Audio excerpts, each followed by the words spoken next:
We're the D-Day Dodgers out in Italy, always on the vino, always on the spree. Eighth Army scroungers and their tanks. We live in Rome among the Yanks. We are the D-Day Dodgers over here in Italy. We landed at Salerno, a holiday with pay. Jerry brought the band down to cheer us on our way, showed us the sights and gave us tea. We all sang songs. The beer was free. We are the D-Day Dodgers way out in Italy. The Volturno and Casino were taken in our stride. We didn't have to fight there, we just went for the ride. Anzio and Sangro were all forlorn. We did not do a thing from dusk till dawn, for we are the D-Day Dodgers over here in Italy. When you look round the mountains through the mud and rain, you'll find the crosses, some which bear no name. Heartbreak and toil and suffering gone, the boys beneath them slumber on. They were the D-Day Dodgers, who'll stay in Italy. It is a prescription for war, this Iraqi invasion of Kuwait. December 7th, 1941, a date which will live in infamy. The bloody experience of Vietnam is to end in a stalemate. We continue to face a grave situation in Iran. The people who knock these buildings down will hear all of us soon. We shall fight on the beaches, we shall fight on the landing grounds, we shall fight in the fields and in the streets. We shall never surrender. For maps, videos, and images, follow us on Instagram, and also feel free to follow me on Twitter at Aaron B. McLean. Hi, I'm Aaron McLean. Thanks for joining School of War. I am delighted to welcome to the show today James Holland. He is the author, most recently, of The Savage Storm, The Battle for Italy, 1943. He is a prolific author, in particular regarding the Second World War, of history books, of historical fiction. He is also a podcast host. He has a fantastic podcast called We Have Ways of Making You Talk. He is the author of a novel that just came out in the UK. We'll hope to see it here in the United States soon enough, Alvesden. James, thank you so much for joining the show. Oh, thank you for having me on. Can I ask, before we get into the war in Italy, which is what I'd like to focus on today, how did you come to be a man thinking about and writing about the Second World War with so much of your time? What are the origins of that? Well, this is going to sound ridiculous, but actually, I was in my late 20s. And although I'd always loved history as a boy and studied at school and then went on to study at university, I think the most modern I got was Reconstruction after the United States Civil War. So into the kind of 1880s, and basically kind of stopped there. So I never did any 20th century at all. And it wasn't, and as a very small boy, I've been kind of sort of, slightly interested in World War II, I suppose. But it wasn't until I was playing cricket in my late 20s when suddenly I was playing and there was this incredible roar over to one side of the cricket field. And I looked up and there was this amazing machine pirouetting around the sky. And I turned to the umpire and I said, "What's that?" And he said, "That's a Spitfire."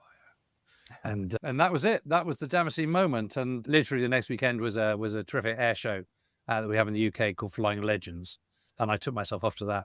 My wife declined the treat, and so, which was probably a good thing because it meant I could just sort of geek out all on my own, and that was the point. And then I came up with this idea for a novel with a sort of backdrop to the North Africa campaign and the Battle of Britain particularly, and a sort of love, loss, and war novel. And I got very serious about all the research and rushed off and went around interviewing veterans and stuff, and just had the most amazing time. And that was really it. And it just one thing led to another, and the more I got into it, the more I got interested, the more I wanted to find out more.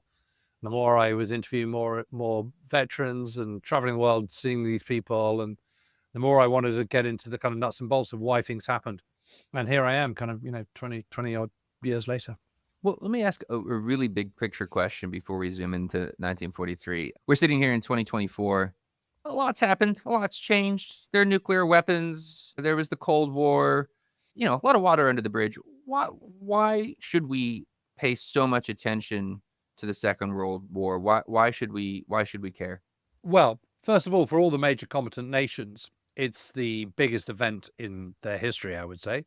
It's kind of, there's no greater moment of human drama, really, and it affected every man, woman, and child of all those major combatant nations in a way that no other conflict has. And also, the tentacles of the Second World War are still being felt to this day. I mean, they absolutely are, the ramifications of it, in everything from sort of geopolitics to kind of, how the discussions we're having about nuclear weapons. And what I did think, though, is I thought that the scale of the Second World War, World War II, was gone. And 15 years ago, I wouldn't have believed it possible that there would be another European war in which you're talking about World War II levels of casualties, destruction, burnt out wrecks, all that kind of stuff, corpses lying on the side of the road. I mean, a lot of that imagery that we're seeing out of Ukraine, if you kind of put that into monochrome, it could be the end in Normandy, or I don't know, US First Army going through Aachen, or I don't know, whatever. But it's much more reminiscent of the Second World War and any of the intervening conflicts that have happened since 1945, I would argue. Yeah.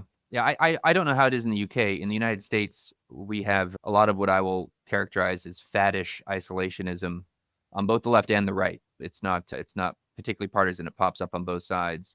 And I personally attribute it, if not entirely, at least in part, to the disappearance of the World War II generation. I think when That's you had interesting. around Yeah. a lot of folks who had fought in the war or been affected by it personally, so they're children in some ways as well, but especially them, it was just harder to make the case from the American perspective that we should wash our hands of Eurasia, because the cost of things really going tilt in Europe or Asia was so vivid, was such a vivid lived experience, such an awful lived experience, and the sort of statistics that you refer to, which truly are sort of gutting to contemplate. That's just a thing in a textbook now. It's not alive. That's really interesting. I mean, after 1945, you had the Marshall Plan. I think kind of most Americans bought into that. America became the preeminent global nation into the kind of 50s, 60s, 70s, and 80s, and then kind of emerged sort of triumphant out of the Cold War, and has been the kind of world's kind of not police, but kind of has been the kind of the free world's protector ever since, and the kind of one of the most powerful nation in the world.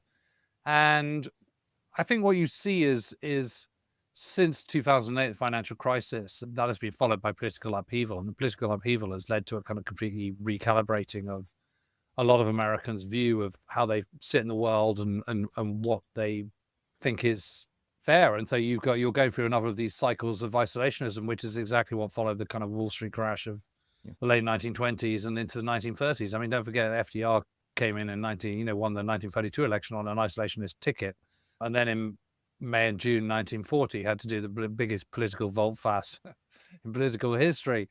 So I don't know. I mean, I think if it gets, and also I think the sphere of influence is changing, isn't it? So American eyes have glanced much more to the Indo-Pacific these days, Yes, than they are Europe. And I think there is a justifiable belief amongst a lot of Americans that the United States has been carrying the can for too long, and it's about time some of these pesky European nations stepped up to the plate. And in that, I have a certain amount of sympathy. I mean, it really worries me how downgraded United Kingdom's armed forces are. I think, it's unconscionable, frankly. It all feels a bit 1938 at the moment. And America is surely right that the Germany, Britain, and France particularly really does need to kind of put its finger out in terms of protecting the West. And I never thought I'd admit that I have anything to agree with Donald Trump, but I do slightly agree with his take on NATO. I kind of, I think there's some justification there, and I think it's only right that nations in Europe do kind of contribute a little bit more than just the US. It's very easy to get sort of complacent with these things. But that's interesting. It may have a factor in it, except that I think the popularity of the Second World War has only risen, and that's on the back of Saving Private Ryan, Band of Brothers, Call of Duty, now Masters of the Air, the Pacific. It's still very kind of, I mean, it's interesting, that on our Second World War podcast, I mean, the average age is something like 34, I think, or 35, out of a very kind of wide range of people. We see loads and loads of young people getting into it. And I think the interesting thing about history generally is I don't think it's really, I think when you're a teenager, you tend to kind of only be interested in what's in front of your nose. Are you going to get in the sports team? Are you going to kind of get with a girl at the weekend or whatever it might be? What's the next party? What are your mates up to? You're interested in sort of global affairs, and who cares? And I think as you get older, I think you become a little bit more interested in your place in the world, and history comes back. I mean, it is the one academic subject that people can return to in later life. I mean, it's very rare that a 29-year-old would suddenly take up physics, but it's very, very common that a 29-year-old would suddenly start reading history books or watching kind of, I don't know, PBS history documentaries or whatever.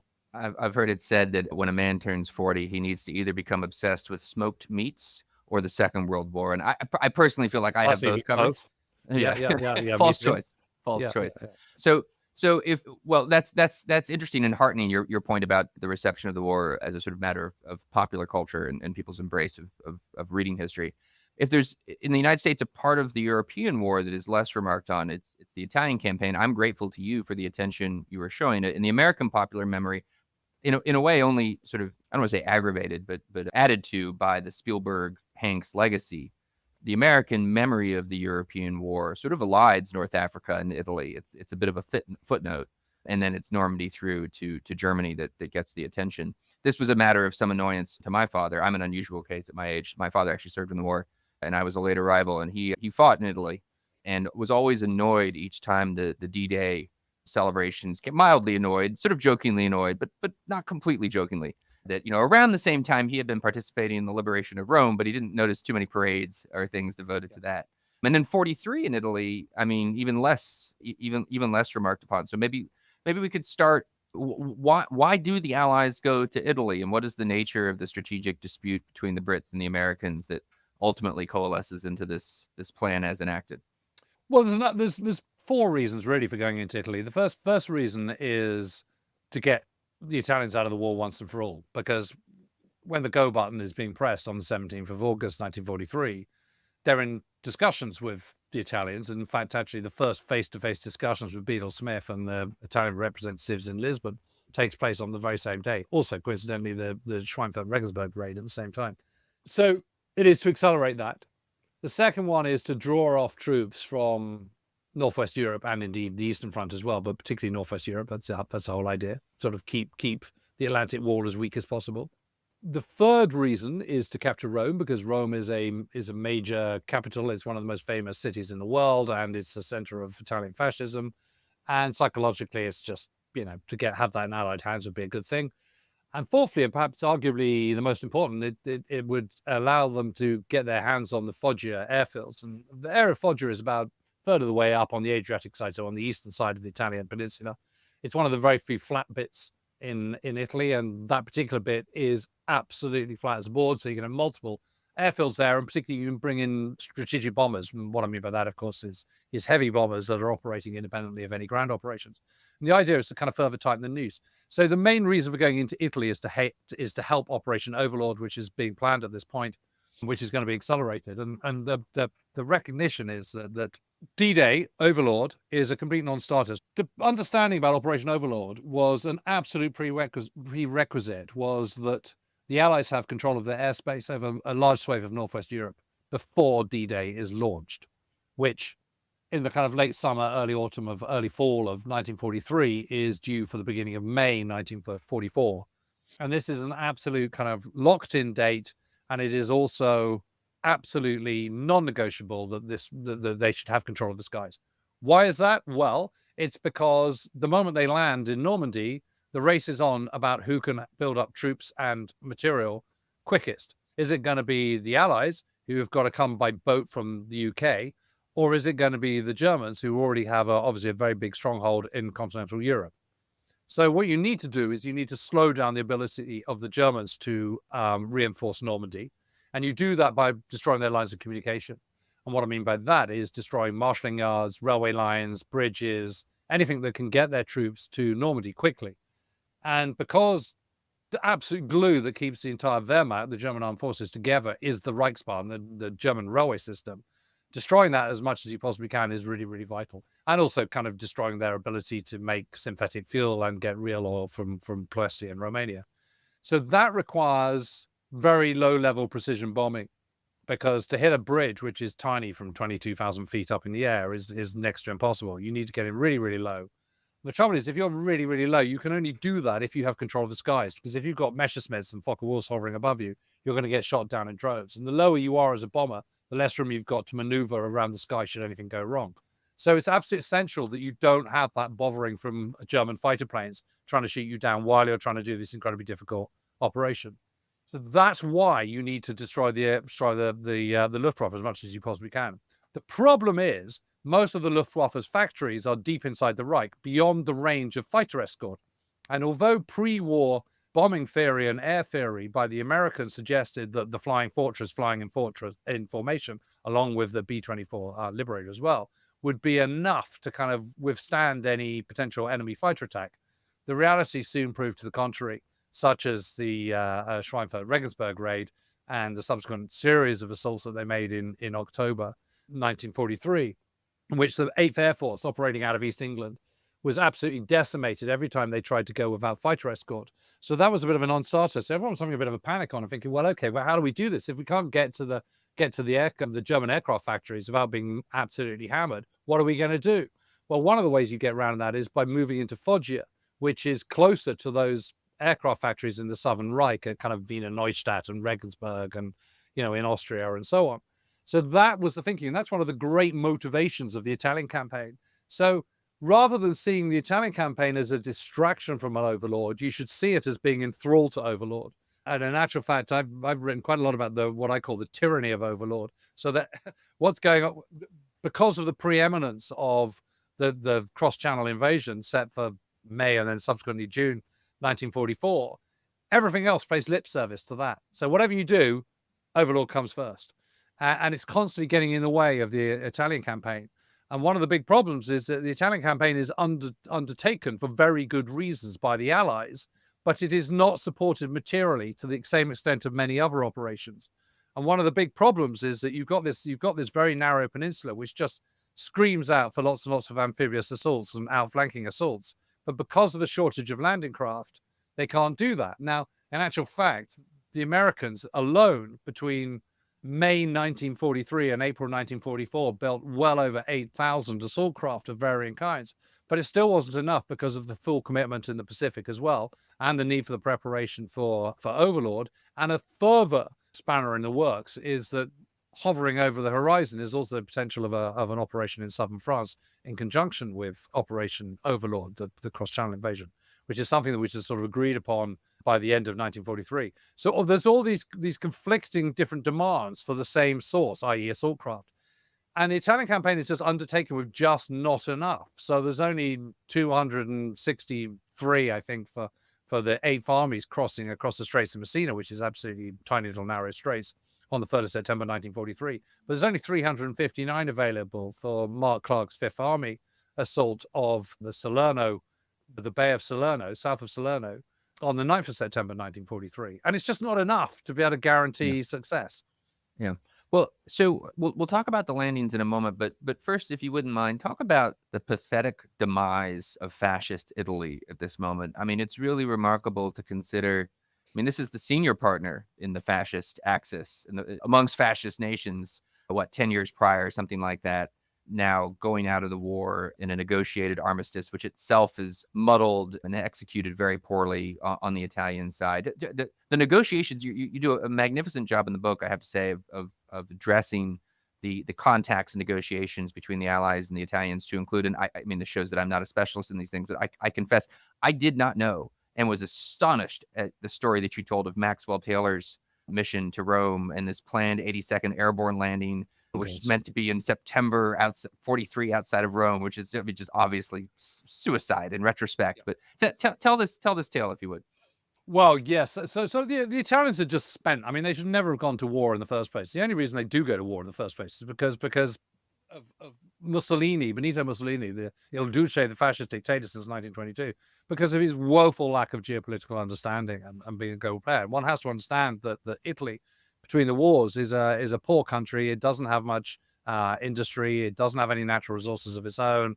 It's kind of, it's trapped in the depths of the Mediterranean. It doesn't have ocean-going access really. It's got this territory in East Africa and also in Libya. And Mussolini's plans are to just sort of, have this new Roman Empire, which basically controls most of the Mediterranean. And what he thinks is that when France is looking beaten, he thinks Britain's going to be beaten too. So there's going to be a very, very easy offings for him. And it's much better to be on the side of the Nazis, who are the up-and-coming kind of, winners in town, rather than on the losers. And politically, obviously, he's more aligned to Hitler than he is to the democracies. But he just completely misreads it because, he, rather like Hitler, he underappreciates the fact that Britain's senior services the Navy, that it has all sorts of bargaining chips, that Britain has been supplying a lot of food and other resources to Italy between the wars, and Britain has no intention of kind of throwing in the towel whatsoever. And so it all starts to unravel very, very quickly. First of all, he goes into Greece, and that goes horribly wrong. And then he tries to push into Egypt, which is a British protectorate. And that goes horribly wrong as well, which is what brings Germany into the North Africa sphere and the Mediterranean sphere in the first place. The whole point about the pacts of steel between Italy and Germany is that the two completely separate. So Italy is like, I'll look after Southern Europe. I'll do that. You don't need to get involved. Nazis are kind of, Hitler's thinking, well, I'll have the whole of kind of Northern Europe. That means my southern flank is secure. I don't need to worry about it. So it's a kind of sort of a mutually convenient alliance in which there are no plans for them to fight alongside each other whatsoever. And obviously that all goes pear-shaped when the Italians get beaten so badly by the British in early 1941, to the tune of kind of 131,000 or 30,000 plus troops in the bag.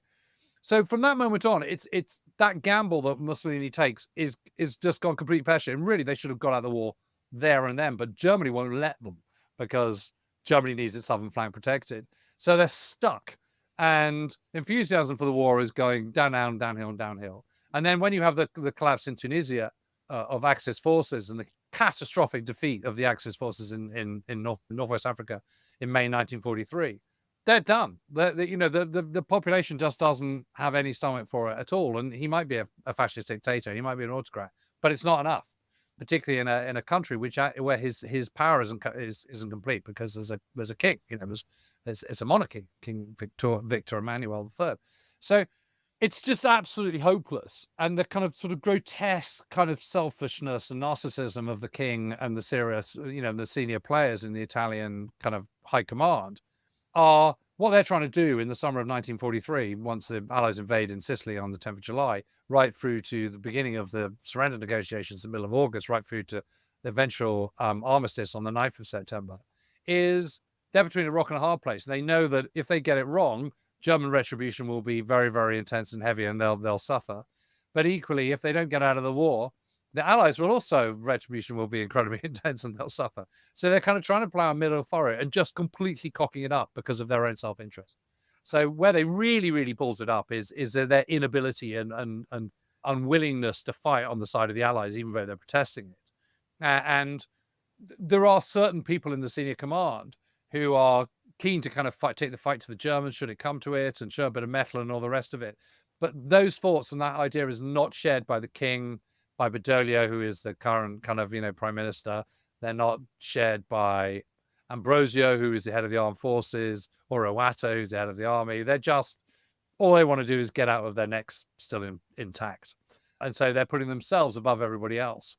And the consequence of that is, 750,000 Germans put in the bag by the Italians, rather, put in the bag or executed or imprisoned or sent off for slave labor in Germany. Totally ineffective support of the Allies. I mean, just non-existent whatsoever, and total collapse of the entire regime. So it's incredibly unedifying, and history hasn't been kind to the king or Badoglio or Ambrosio or any of his mob, and quite rightly so, because they are utterly feckless, cowardly, out for themselves, just doing everything that they shouldn't do in terms of looking after the nation on which they have been entrusted. So speak, if you would, about this plan, which, sitting here knowing how the war plays out, knowing how difficult it is to move up the Italian peninsula, how difficult it is even when the Allies do land at Anzio the following year to make it to Rome, takes months and months to make it to Rome. At one point here in the summer into fall of 43, we, the Allies, are contemplating landing the 82nd Airborne Division in the vicinity of Rome to somehow catalyze the Italian departure from the Axis. Yeah. Maxwell Taylor, I guess he's the deputy commander of the division at the time, goes to Rome on a submarine. I mean, the whole thing is bonkers. What's really, going on is. here?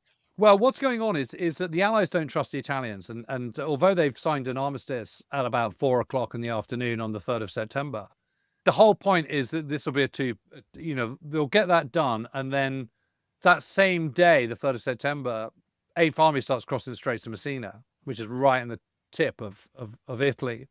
And the plan is that at some point, some days later, the main Allied strike force will land further up the boot to try and outflank the southern part of Italy entirely. The reason the Allies want to do this and are prepared to risk it is because they've had intelligence, which is incredibly flimsy, incidentally, that should the Allies land in Italy, Hitler will retreat to the Pisa-Rimini line. which is about 200 miles north of Rome. So the presumption is that for not very much effort, they'll get Rome and they'll get the Foggia airfields and all the rest of it, and and 2/3 of Italy without too much strength. But the emphasis of as I say, the intelligence is very flimsy. It's an intercepted message that Hitler sends the previous May, and the word of General Castellani, who is one of the negotiators. But I mean, can he be trusted? He would say that, wouldn't he? Because he's saying what the Allies want to hear, because he wants to get the Italy out of the war. So it's not entirely kind of foolproof that Hitler is going to do this. As it happens, that is exactly Hitler's plan. And he intends to do this on the 9th of September, which ironically is the very same day that Operation Avalanche, the landing south of Salerno, takes place, which of course then cancels that retreat order. But the problem is the Allies, until they land, they can't trust the Italians. They may have signed this armistice, but who's to say they're not going to then go behind their backs and tell the Germans what the Allied plans are if they tell them? So they've got to keep it secret. And the Italians take it upon themselves to assume, from no basis whatsoever, that the Allies won't land before the 12th of September, when in actual fact they're intending to land in the early hours of the 9th of September. There is no reason for them thinking this, but they've just got it into their heads, and no one's disabused them of it. So that's what they think. And they just don't feel they're ready up until that point. What they do want is they want some Allied reassurances, and they want some help. And what they really want to do is secure Rome as quickly as possible. So this is where the plan for dropping in the 82nd Airborne comes in. But Maxwell Taylor gets there, first of all, by submarine, then transferring to an Italian battalion boat, going in under the noses of the Germans, clandestinely. And it's very clear that once he starts talking to the Italians, they're absolutely poles apart in what they think is realistic. And what is amazing about the Italians is they have no idea that the 82nd Airborne could not be landed in one division in one drop. They have no idea that the Allies require air cover, close air support on any invasion place, which, puts Rome out of the picture because it's too far north from bases in Sicily and Malta and all the rest of it. And it is mystifying that these senior military commanders in the Italian high command don't know this after all these years of war, but seemingly they don't. So there's an awful lot of wishful thinking going on all around. There's wishful thinking from the Allies that the Germans are going to retreat to the Pisa Rimini line, 200 miles north of Rome. There's wishful thinking from the Italians that the Allies are far stronger and far more able to do amphibious assaults or airborne assaults far from their bases, and the reality is actually the case. And so you get into this just total cross wires. And as I say, when Maxwell Taylor turns up and starts talking to these people, it becomes very, very clear to him in very quick order, as it does to General Carboni, who is the commander of the corps that's protecting Rome, and also the commander of the Italian Secret Service, that they're so far off what can be done. The two views are so different that it's completely hopeless. And so the madcap 82nd Airborne plan for Rome gets axed, and quite right so. And Taylor heads back to Algiers. It's astonishing that the Allies even indulged the idea. I mean, it has a bit of a flavor of Putin making a play directly for Kyiv in 2022, and it would have likely met with similar results. And this is sort of this military plan that's based on a series of really political assumptions that will probably prove to be quite false the moment the troops are on the ground. It's just remarkable. Well, yes. I learned about it for the first time from your book.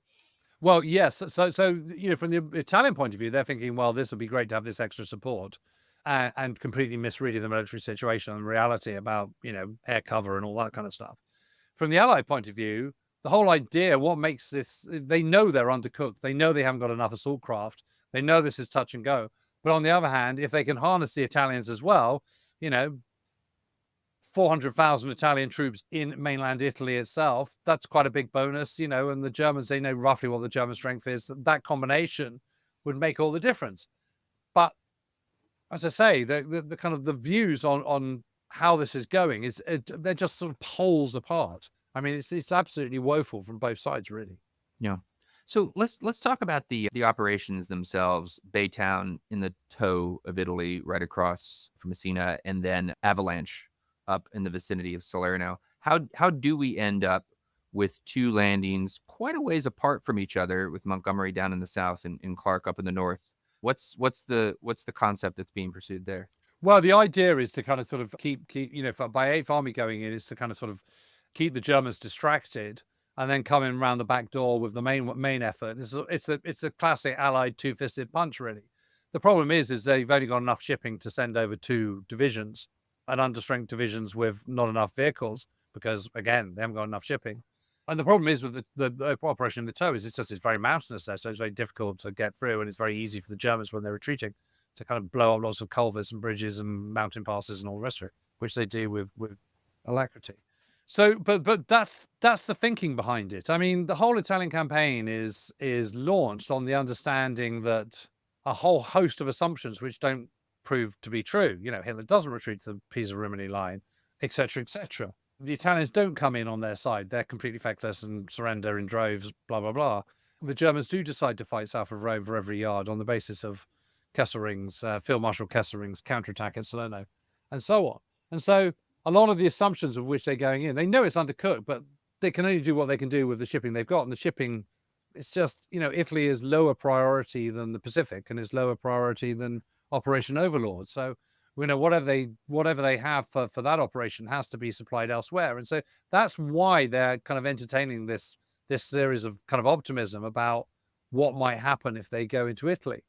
But, the bottom line is within 3 weeks, they do get 3 of those original aims under their belt. So they do absolutely draw lots and lots of troops into Italy. Italy does get out of the war on the 9th of September. And most importantly, they do get to the Foggia airfields on the 27th of September. So within 3 weeks of the landings, they've achieved 3 out of the 4 objectives. The only one that hasn't been taken is capturing Rome. But again, that's a kind of, questionable importance. So let's talk about Salerno, where I think it is not well remembered how close run a thing that is, or the mark that it left on the men who fought there as an incredibly intense battle. You have Mark Clark. You do a really nice job of giving a sort of a sense of the man in your book, faced off against Kesselring. How do those landings proceed? How close do the Germans actually come to essentially repulsing it? I mean, it's a, as a point to land, it's an absolute nightmare because it's this semicircle kind of, alluvial plain surrounded by hills. And the Allies are landing into that. And because of the shortage of shipping, they can only land 3 divisions and a handful of special forces, rangers and commandos as well on the first day, which isn't enough for what they want to do. And so they're constantly, the onus is very heavily on the infantry. They get as many artillery pieces and guns and stuff and tanks as quickly as they possibly can, but it's never enough. And the Germans have their eyes on them the whole time because they've got observers up in the mountains that are ringing this attack zone, and it's incredibly difficult. And the only thing that works in the Allies' favor is that Kesselring decides to throw all his eggs into one basket and chuck everything at Salerno. So he takes his eye off the ball elsewhere. He withdraws 29th Panzer Grenadier Division from engaging 8th Army, for example. The whole southeast of Italy, including the airfields of Foggia, is handed over to just a portion of the 1st Fallschirmjäger Division, who are, by their very nature, very lightly armed. Lots of small arms, but no heavy armaments at all. And there's a limit to what they can do. And he encourages these German units heading to Salerno to just attack literally as soon as they get there. So on the afternoon of the 13th of September, so kind of 4 days in, there's this big kind of armored counterattack. But none of these German troops have arrived, have had any chance to reconnoiter the area, apart from the ones who were already there in the first place. And, it's badly planned, badly executed, hurriedly executed. And that gives Mark Clark an opportunity to, manage all his troops in such a way that every single infantry battalion is being committed, which is something you never want to be. So in a normal regiment, you'd have 3 infantry battalions, you'd have maybe 1 or 2 up and 1 in reserve. So you're never kind of wiping out an entire regiment. That's not the case at Salerno. It's literally everybody is put to work, whether you be a rifleman or whether you be a cook or a truck driver or whatever. And what does for the Germans in the end is the stoic defense in the heart of the bridgehead, which is coincidentally where Clark's 5th Army headquarters are. But it is also the fact that they haven't had a chance to kind of recce the land and they get stuck in a little V between the confluence of 2 rivers. And unfortunately for them, they would have just thought, oh, well, there's a river in September. There won't be any water in it. Not realizing that the river flow is a bit faster and a bit heavier than they anticipated. But more to the point that the banks either side are really, really steep and are complete anti-tank obstacles. There's no way that you could ford it. You could only bridge it. And they don't have the bridging equipment with them. So what then happens is two battalions of American artillery, field artillery, is on a road which is looking down on this confluence of the two rivers, and the German armor in that triangle can't see the field guns because they're higher. And so the field guns are able to just lob these shells, and they fire 3,700 shells, 105 millimeter shells into this concentration of German armor in the space of a couple of hours, and it's game over. But fortunately, because Clark doesn't cut and run, because he holds the line, because he gives everyone a rifle and tells them to kind of dig in and all the rest of it, and gets these two field battalions up in the right place at the right time, they're saved. And, that is the biggest single counterattack, and it doesn't work. And, 3 days later, it's kind of all over for Kesselring, and, he's having to pull back.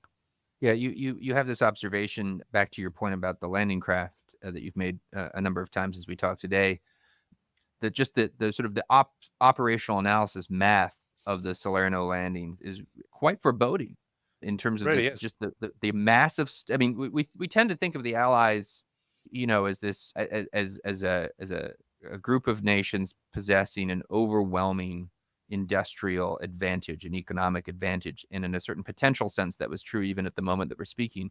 But as in the actual sense, it certainly did not come to pass at Salerno, and the restrictions imposed by the landing craft that you described meant that essentially, and I may mangle the details here, so feel free to rephrase this, the Germans can mass forces more rapidly into a greater quantity than we can echelon them in, which is a bad situation, I would think, if you're planning an amphibious Really bad. assault. I mean, you've got to feel for Mark Clark, because, he's formed the first U.S. Army outside the United States, and Fifth Army, he's credited. But I mean, the last time he's commanding troops in battle is in 1918. And, he's had long years as a captain, then as a major, then a half colonel. His promotions have come rapidly, but comparatively late in his career, even though he's still only 47 at the time of Salerno, so very young for a senior commander. But, there's no other U.S. general in the war who is expected to do so much with so little, or suddenly then finds himself with so many coalition troops. I mean, generally speaking, American generals command Americans, but Clark doesn't.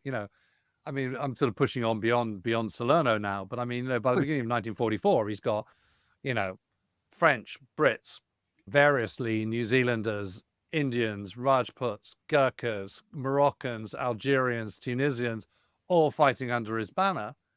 And he's, that comes with kind of politics as well, which he's got to kind of take on board, which is sometimes quite restrictive. It can be, in the case of having General Freyberg, for example, the New Zealander and the New Zealand Corps under his command, that's like having an arm put behind your back and tied. He never, he is the man with the single largest army of any American commander in the Second World War as well. There is no bigger army than Fifth Army at certain points in 1944. He also later on in 1944 has two fronts in which we've got to coexist. The one at Anzio, which itself is kind of army sized by kind of spring of 1944, as well as the main battlefront along the Gustav Line south of Cassino. Later on in the war, he is Alexander, who is his army group commander, is bumped upstairs to Supreme Allied Commander, and Alexander has to appoint a new army group commander. And Italy, by that stage, is very much a kind of predominantly British show, even though there are huge numbers of American troops involved in theatre. And there is no pressure for Alexander to pick an American commander at all. And yet he picks Clark, and that's because Clark's really, really good. And I just don't really understand the kind of long-going criticism of Clark. I mean, he's a prickly character. He's quite arrogant at times. He can be a bit brusque, whatever, but he's a supremely good planner. And his tactical judgment is pretty good. His operational sense is good. His strategic vision is pretty good.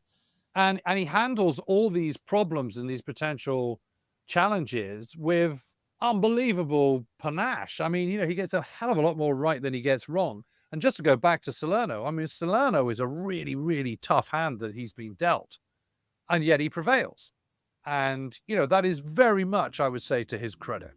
He handles and marshals the comparatively meager forces on the ground that he's got with terrific skill and frankly, imperturbability. I mean, which is what you want. You want to have that kind of big overview. And again, even at Salerno, he's commanding British troops for the first time, as well as Americans, as well as airborne troops, as well as Rangers and commandos.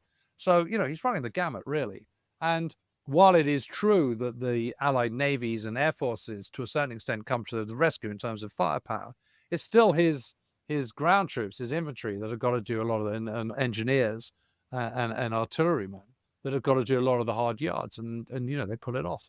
So let's talk about them, and let's talk about the war for them as the fall proceeds.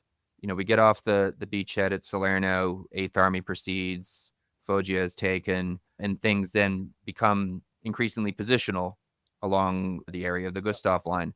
I have a personal connection to this. This is where my father enters the war as a young replacement soldier in the 30th Infantry, 3rd Division. Wow. First fighting he sees is around Monte Rotondo. There's actually a bit of confusion about the details of that, about whether or not he fights in the actual assault on Monte Rotondo or the paperwork's not entirely clear, and unfortunately he's no longer around to ask. But that's where he begins, and he goes to Anzio and everything else after that. But what is it like? What is it like for those young men? Oh, it's an absolute horror story. It's totally horrific. I mean, Normandy and Northwest Europe are horrific, as was Guadalcanal, Saipan, Palalou, and everything else. I mean, all these battlefields and all these theaters are awful if you're frontline troops. But Italy is particularly brutal because it's winter, and the winters in the Second World War in Europe were absolutely terrible. I mean, they were very, very cold, very, very wet, and it's incredibly mountainous. And the whole way of the Allied way of war is to use firepower and mechanization as much as you possibly can to kind of limit the amount of frontline troops that you have on the ground. And for the most part in the war, that works really, really well. But it doesn't in Italy in the winter of 1943-44 because, you can't drive a truck up a 3,000-foot mountain. And of course, the problem is, while you've got these mountains, you've then got narrow passes down below. And on top of the mountains, the Germans have got their OPs, their observation posts and observers, and they're protected by infantry. And the only way to get those OPs off, those observers off, and get rid of those infantry is to go up yourself on foot or with the help of mules and prize them off. And that involves incredibly bloody, brutal fighting because, up there, the soil is thin on these mountains. And so the blast effect of mortars and artillery rounds are exaggerated as a result. So they're much more lethal. If you are down in the valley, then you're contending with huge amounts of mud and broken bridges and, et cetera, et cetera. So it's a terrible place in which to fight. And the reason I want to do the book, particularly focus on 1943, is because no one else has.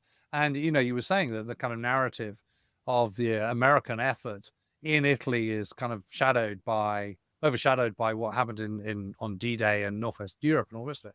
But it shouldn't be, because you're doing a disservice to all those many, many Americans who answered the call and went over to Italy and fought there. I mean, there were huge numbers of Americans, both airmen, engineers, tank men, service troops, and of course, riflemen as well, all involved in Italy in a very, very big way.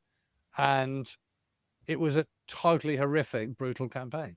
Are you working on 1944 right now? Yeah, I nearly done it, actually. I'm just going through the page proofs at the moment. So congratulations. Well, maybe when that comes Casino out, 44 is coming out later on this year. Oh, fantastic. Well, please come back and we can continue the conversation when that's out. So we could continue to debate Mark Clark and everything else. But thank you so much for making the time today, James Holland, author of The Savage Storm, The Battle for Italy, 1943. Also, Alvesden, a new novel available in the UK. Host of We Have Ways of Making You Talk. I really appreciate it. Oh, thank you for having me on. This is a Nebulous Media production. Find us wherever you get your podcasts.